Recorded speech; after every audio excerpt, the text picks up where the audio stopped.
Welcome back. Good to see you again. Thanks for your time. The Artemis II Orion is now in the Launch Abort System Facility at Kennedy Space Center in Florida, where Exploration Ground Systems will encapsulate the spacecraft's crew module with the abort system. That's the last stop before EGS plans to stack Orion on the SLS in the Vehicle Assembly Building. In this video, I'll also review news about Gateway, a new launch date for Starship, more evidence of political shenanigans, and preps for China to test fire their moon rocket. But I'll start again with the Artemis II Orion move, what's next, and a little farther down the road for the remainder of Artemis II launch preparations. On Sunday, August 10th, Exploration Ground Systems moved the Artemis II spacecraft from the Multi-Payload Processing Facility to the Launch Abort System Facility in the industrial area of the Kennedy Space Center. EGS spacecraft offline operations completed loading flight commodities on Orion in the MPPF, from propellants to cabin atmosphere gases, and are now working to encapsulate the spacecraft for launch in the LASF. The Orion Launch Abort System serves as the fairing for the crew module during launch, but is way better known for providing an escape for the crew if an abort was declared in the last few minutes of the countdown through liftoff and the first 3 minutes of flight. Once the LAS is no longer needed as a crew module fairing, it is jettisoned a few seconds after the service module fairing panels are released that encapsulate the European service module during atmospheric flight. Orion entered the MPPF on May 3rd and departed on August 10th, a little bit more or somewhere around the 3 months that EGS budgeted for the work. Orion final assembly and pre-stack processing is the critical path for Artemis II launch readiness, so staying close to that schedule keeps the overall EGS, Orion, and SLS schedule goal on the table. The three programs want to be ready to roll the vehicle out for launch by the end of the year, and next February has been mentioned once or twice in public without much fanfare. Officially, the target date is no later than April 2026. To stay near that schedule, Orion needs to be headed to the VAB for stacking on SLS by the end of the summer, beginning of the fall timeframe. EGS had projected that integration of the LAS and encapsulation of the crew module would take about 2 months, but they may still have some schedule margin. The beginning of October is about 6 weeks away. Bigger picture, it's not as clear if there's any margin anywhere else in the schedule. When Orion is lifted into place in the VAB, it will be stacked on the Orion Stage Adapter, which is the SLS program's connector for Orion and the SLS Block 1 vehicle. The OSA sits on the Block 1 in-space second stage, the interim cryogenic propulsion stage. That OSA unit is still at the Marshall Space Flight Center in Huntsville, but the center held a media event on August 14th ahead of transportation to the Florida launch site. Previous plans were for the adapter to be flown from Marshall to Kennedy on the agency's Super Guppy aircraft. However, the adapter is being transported on the ground this time. The OSA will carry a set of international CubeSats on this mission, and also has a centerline docking target installed that the flight crew will use to perform manual approaches in a proximity operations demonstration. That demo will be conducted after the spacecraft separates on launch day after the apogee rays burn. Now that this Orion is in the LASF, the big picture outline of the work there is similar to previous vehicles. However, Artemis II is the first all-up combination, a fully crew-rated LAS and a fully crew-rated spacecraft. The first Launch Abort System article to fly was on the pad abort test at the White Sands Missile Range in New Mexico back in May 2010. A crew module test article flew with the LAS and demonstrated the pad abort case. That abort motor was tuned, so to speak, to the Ares 1 constellation use case, and that Orion Crew Exploration Vehicle program was already planning some modifications. The aerodynamic crew module fairing changed, and there were other revisions, such as going from a composite structure for the motor adapter truss assembly cone to a machined forging. The thrust curve for the abort motor was retuned to SLS with the peak thrust reduced. Due to delays, the first crew-rated LAS ended up flying before the last intermediate revision. The version of the LAS that flew on the Exploration Flight Test 1 and Artemis 1 launches had inert abort and attitude control motors, but still functioned as a payload fairing, with the whole assembly separating and being pulled away from Orion and the ascending launch vehicle by the jettison motor after they had climbed out of the thick atmosphere. The Ascent Abort 2 test in July 2019 was the first crew-rated LAS unit, which executed an in-flight abort with another crew module test article. The abort tests help qualify the system for the Artemis II mission, and much of the Artemis II hardware has been at Kennedy Space Center for many years. The inert Artemis I LAS, using the intermediate design revision, was stacked with that uncrewed vehicle around this time 4 years ago in 2021.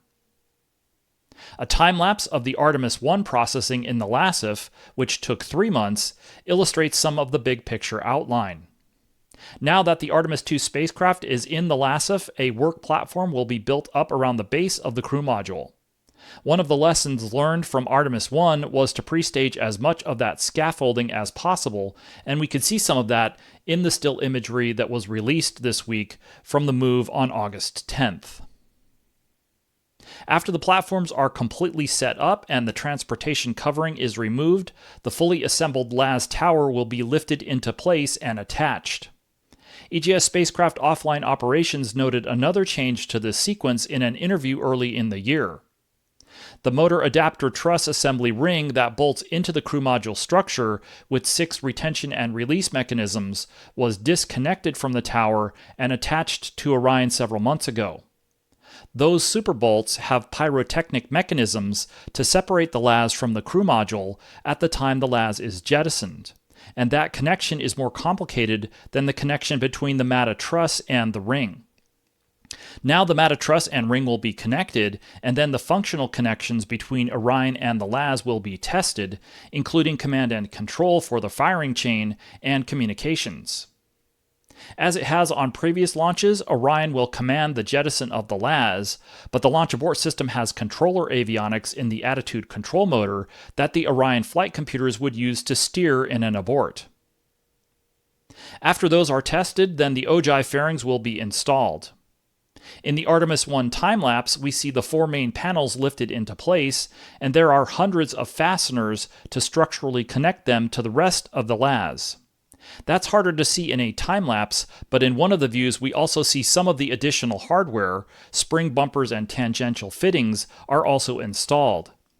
Getting that additional hardware configured for flight for the Artemis I LAS took a significant part of the time for that flow, but is hard to see in the time-lapse. Some work was done in parallel, such as functional tests of the hatch mechanism, which is linked to the crew module hatch. That's not only for access inside while the vehicle is stacked, but the hatch also has to be able to be opened quickly by the crew to egress the vehicle in a non-abort pad emergency case. One of the later tasks is to cover all the seams with a putty-like material called RTV, or room temperature vulcanizer. It's a weather sealant/moisture barrier to keep water on the outside. After the material is applied, it takes some time to cure, which the time-lapse doesn't show. Other work can be done in parallel with letting the RTV cure, like leak checks and internal closeouts, which are also hard to see from the outside, but also get the full Orion launch assembly ready to roll to the VAB for stacking. EGS budgeted 2 months to get that work in the LASF done this time, versus 3 months last time. After the OSA and Orion are stacked on the rocket in the VAB, then there will be a final set of integrated tests and closeouts before the vehicle and mobile launcher are ready to roll out for launch, as outlined here. First, Orion will go through its own set of interface verification tests. The Orion service module umbilical includes an umbilical plate with power, data, and fluid connections, and an environmental control system hose that connects to the Launch Abort System fairing to provide air conditioning inside. After those Orion to ground system interfaces are verified, then a full vehicle interface verification test will be performed. Then there will be end-to-end communications tests between the vehicle and ground communication systems. That includes external ground stations in the local Eastern Test Range area, one in the Cape Canaveral area, and the PDL one at the Ponce de Leon Inlet up the coast from Cape Canaveral and Kennedy Space Center. Testing will eventually include communications with the in-space tracking and data relay satellite network and the deep space network that will be used when Artemis II is out at lunar distances. There will be other tests like the Launch Release System timing test and vehicle closeouts, like more RTV weather sealing around other seams on the vehicle. For example, around the edges of the core stage engine fairings and around flight doors on Orion and SLS. The engine-mounted heat shield blankets will be installed around the RS-25 engine power heads, and the SRB thermal curtains will be fully configured for launch. Closer to rollout, time-sensitive installs will begin, like the flight batteries and additional components of the flight termination system. We also got more imagery of the Artemis II flight crew training in different locations for the mission. NASA Goddard Space Flight Center Public Affairs posted shots on social media of photography training at the Johnson Space Center in Houston. And then towards the end of the week, NASA Kennedy Space Center Public Affairs posted imagery of the flight crew back at the launch site, taking part in nighttime dry dress rehearsals of some launch day activities. In these images, we see the crew in 3 locations. In one set, we see them in the astronaut crew quarters in the Neil Armstrong Operations and Checkout building, running through the suit-up sequence. In other pictures, we see the crew out at Launch Pad 39B going through emergency egress training and procedures. And in another set, we see them on Mobile Launcher 1 in the Vehicle Assembly building, up on the crew access arm near the top of the umbilical tower. SLS is stacked on the ML, but Orion not quite yet. Those images were accompanied by a blog post on August 14th, which went into more details about the training exercises on August 11th and 12th. These exercises were all conducted at night, which is when most or all of the launch windows would be during launch periods in the winter months of early 2026. The blog says that in the first training run, the crew suited up and were taken out to Pad 39B, where a scrub was declared, and then the training run went through the sequence of steps to leave the pad and go back to crew quarters. In the training run the next day, or night, the crew suited up, were taken to the VAB, and then went up to the White Room and the crew access arm for one part of an emergency egress exercise. Then they went back out to Launch Pad 39B to the terminus area, where the egress baskets and armored personnel vehicles were staged to practice another part of the emergency egress procedures. Later in the launch integration campaign, after Orion is stacked and integrated with the rocket and ground launch control systems, the crew will participate in a higher fidelity dry dress rehearsal towards the end of the Artemis II VAB campaign. A dry dress rehearsal at that time will have more complete coverage of a launch day countdown timeline. The crew will ingress their spacecraft again, this time from the White Room on the crew access arm in a near-launch configuration in the VAB. With the flight vehicle integrated, a higher fidelity countdown demonstration test will be performed. Although the vehicle is not fueled, the test practices the launch day timeline and exercises the ground and flight computers and software through a terminal countdown sequence, and also provides an opportunity to run through cutoff, safing, and scrub procedures. That's listed in the high-level graphic as the second-to-last test in the VAB. The final one listed is the flight termination system end-to-end test, which starts a critical clock. The FTS batteries will be installed earlier, and they have a 90-day clock. However, the FTS system as a whole has a shorter quote-unquote good-for-use clock, with a 25-day clock being the time that NASA has, once the FTS end-to-end test starts, to launch the vehicle. That quote-unquote best used before FTS clock could be extended, and was once, by Space Force Range Safety during the Artemis I launch campaign. That will be an ongoing topic for discussion as Exploration Ground Systems gets closer to being ready to roll the vehicle out for launch. On Friday, August 15th, SpaceX announced that Starship Flight Test 10 was scheduled for no earlier than Sunday, August 24th. The objectives for the 10th flight test are very similar to the objectives for the 7th, 8th, and 9th flight tests earlier in the year that could not be completed. At the same time that they announced a target date for Flight Test 10, they also provided some details about the premature end of Flight Test 9 back in late May. In that test, SpaceX deliberately pushed the edges of the booster return trajectory and found that they went over an edge. That was part of the objective of that test, and now they have that data to better define that part of the flight envelope. On that test, the ship completed its insertion burn, however, a methane leak developed during the burn.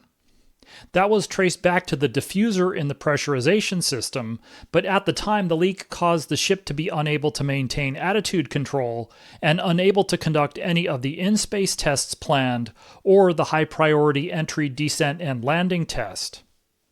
SpaceX also said that the destruction of Ship 36 in mid-June, along with collateral damage to the ship testing facility at Starbase, was due to pre-existing but undetected damage to a high-pressure gas bottle on the ship.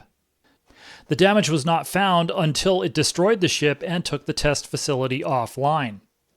It sounds like SpaceX is now instituting more old-school defense-in-depth ground handling practices, like pad pressure operation and remove-before-flight protective covers.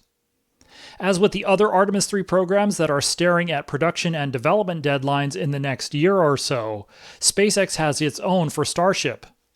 Elon Musk recently said that there was only a slight chance that Starship is able to depart Earth on a flight to Mars in the November-December 2026 timeframe. The Starship tech demos that are a precursor for Artemis III are also prerequisites for Starship heading to Mars and or to the Moon next year, and SpaceX would need to complete the ship-to-ship propellant transfer demo and the uncrewed lunar landing demo for Artemis in that same end of 2026 timeframe. In other news and notes, there are a couple of items going back a week. First, L3Harris announced in a news release on August 7th that the third and final solar electric propulsion thruster for the Gateway's power and propulsion element had shipped to NASA's Glenn Research Center for acceptance testing. Following that acceptance testing in a vacuum chamber at Glenn, that thruster will follow the first two flight units to PPE prime contractor Maxar's Palo Alto facility in the San Francisco Bay Area. In a follow-up, L3Harris said that the first two flight units have already completed their tests, and one of those flight units has already been delivered to Maxar for installation on the spacecraft. The PPE will have three 12-kilowatt L3Harris Advanced Electric Propulsion System thrusters and four Busek 6-kilowatt Hall thrusters. Those will provide the impulse for the large maneuvers the PPE has to make to get from Earth orbit to the Gateway's cislunar halo orbit. The initial two Gateway modules, the PPE and the Habitation and Logistics Outpost, are scheduled to launch as an integrated co-manifested spacecraft on a Falcon Heavy launch vehicle. As with the launch of the Europa Clipper last year, another fully expendable Falcon Heavy will put the 18-ton Gateway CMV in a transfer orbit around Earth. Beside boosters, once they do their job, they will be expended. If you're familiar with the Falcon Heavy, you know that they bring the boosters back on certain launches, but not on this one, because all of the performance is needed to push Europa Clipper into its proper orbit. When that launch might take place is still a big question mark. After announcing that the launch date was under review in January 2024, NASA never provided an update. A joint confidence level schedule baseline in late 2023 estimated that the spacecraft would be ready to launch in December 2027. NASA originally said they would work to an earlier target date, and as with private companies, they are tracking specific internal dates, but publicly the launch date has never got more specific than the entire 2027 calendar year. Now this year the White House, originally with Elon Musk, plans to terminate Gateway, which has led to a NASA news blackout. Musk had at least a transient falling out with the administration back in early June, but as we're seeing in the news, the White House continues to implement the original policy plans to terminate most of the current Artemis lunar landing programs. Even though Congress passed more money for Gateway and other programs through the rest of the decade, it's not a given that the White House will spend it. Speaking of that uncertainty, we saw another piece of future Artemis hardware in a social media post a week ago. Orion management from NASA and prime contractor Lockheed Martin visited Michoud Assembly Facility recently, and the social media post provides a picture with a description about the new Avcoat block production facility there, but also an image of the Artemis V crew module pressure vessel. This is the first time we've seen the pressure vessel fully assembled. Last year around this time, we saw that the first 5 wells shown in this graphic were complete. Now we see that the bolted backbone assembly was also bolted into the barrel and aft bulkhead, and the final 2 major friction stir welds are complete. What isn't clear with the picture is whether the pressure vessel is ready to ship to the Kennedy Space Center or the schedule for that. Orion is a part of the Artemis V plan that Congress supports and has provided money for, but it's not in the White House plan.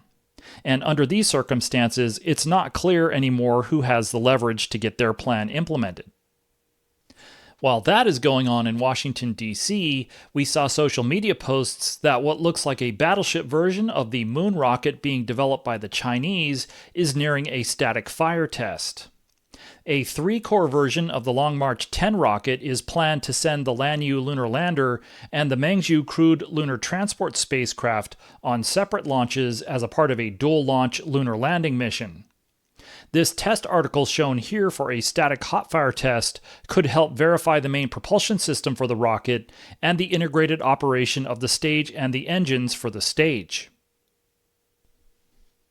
We got another view of the SLS Core Stage-3 engine section this past week at the Kennedy Space Center. These pictures were taken on Wednesday, August 13th, showing the engine section with the boat tail extension / fairing / base heat shield reattached and installed in Boeing's Core Stage Vertical Integration Center, which is located in High Bay 2 of the Vehicle Assembly Building. It's not clear when the mated unit was installed in the Vertical Integration Center tool. We saw pictures of the engine section and boat tail when they were being configured to be remated 2 weeks ago at the very end of July. So sometime between then and August 13th, they were remated in the VAB transfer aisle and then lifted up into the CSVIC tool and installed. In this shot, we can see how the quad pods are mounted in the tool and a little bit of the boat tail remated to the aft end of the engine section barrel. Boeing has been responding to a monthly set of questions about SLS production, and in the most recent responses from July, noted that orbital tube welding and wire harness installation and routing work remains to be completed. Original plans were for the engine section to be more or less completed in the Space Systems Processing Facility, but Boeing is planning to move out of the SSPF and consolidate production at Kennedy Space Center in VAB High Bay 2. One part of that was to move the Core Stage 3 engine section to the VAB before completion, which is what we saw in July. NASA estimated that the final mate of the upper 4/5 of the stage with the engine section would occur next spring, so that would be the latest that SLS expects full standalone integration of the engine section to take. After the welding is complete, the wire harnesses are in place and the hydraulic system equipment is installed. The large propellant feed lines will be some of the last big pieces to be lifted inside and bolted into place. Each RS-25 engine has 2 feed lines, one for liquid hydrogen and one for liquid oxygen. The 4 LH2 feed lines run from the LH2 tank aft manifold and pre-valves. The 4 LOX feed lines branch off of the 2 downcomers that run down the side of the LH2 tank. All the welding will need to be proof tested and the bolted feed lines will need to be leak checked. All the wire harnesses will need to be tested for continuity, and eventually all the equipment in the engine section, from pneumatic valves to APUs to recirculation pumps for hydraulic fluid to avionics, will need to pass standalone functional testing before the engine section is ready to mate with the rest of the stage next year. One more thing for the different lists of watch items this time of the year is tropical weather. We saw a tropical system form in the eastern Atlantic Ocean and move west over the past week or so after coming off the African coast, as a reminder that the peak of the Atlantic hurricane season is approaching. The storm track of Hurricane Erin is not expected to reach Florida or other Space Center facilities in and around the Gulf, but a later tropical system or systems could disrupt operations during the next few months.